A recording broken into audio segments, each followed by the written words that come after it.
When people think of the deadliest mountain on Earth, they often imagine Mount Everest, the highest point on the planet.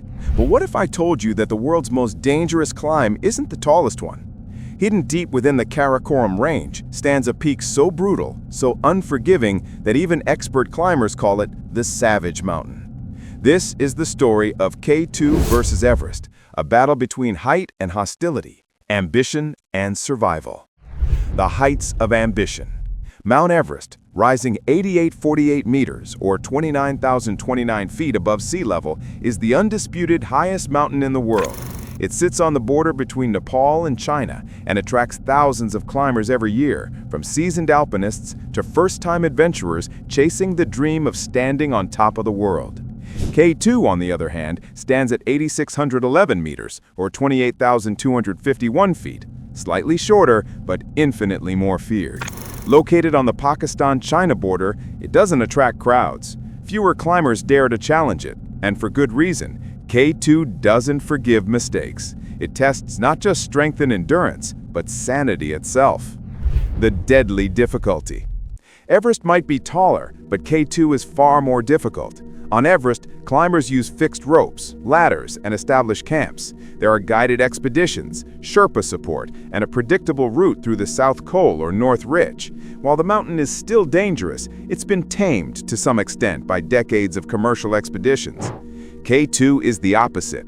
Its steep rock faces, unstable ice, and unpredictable weather make it one of the most technically challenging climbs in the world. There are no easy routes. The slopes are steeper, the storms are fiercer, and the margin for error is razor thin. One small mistake, one misplaced foot, and you could vanish into the abyss forever. The death zone, where air runs thin. Both Everest and K2 rise into what climbers call the death zone, altitudes above 8,000 meters where human life cannot survive for long. But here's the key difference. Everest's summit route is relatively gradual. Climbers can rest, recover, and adapt. K2's upper slopes are vertical walls of ice and rock. The weather changes in minutes, and retreating can be even more dangerous than continuing upward. That's why K2's death rate is almost 4 times higher than Everest's. For every 100 climbers who reach K2's summit, about 20 never make it back down. The human spirit versus the savage mountain. Everest represents human ambition. It's the mountain of dreams, where people prove to themselves that nothing is impossible.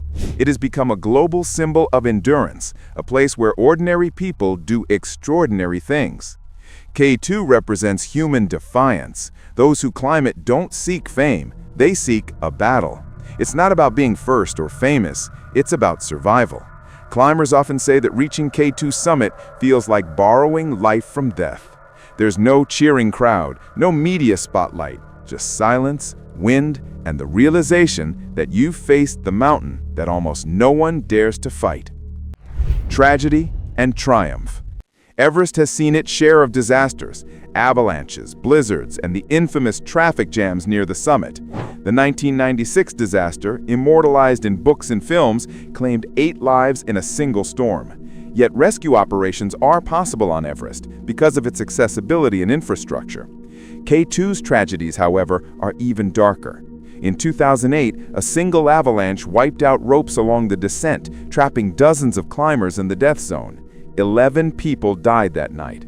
On K2, there are no easy rescues, no helicopters, no hope. When things go wrong, climbers are completely on their own. The mountains today. Today, Everest is a commercial climbing hotspot.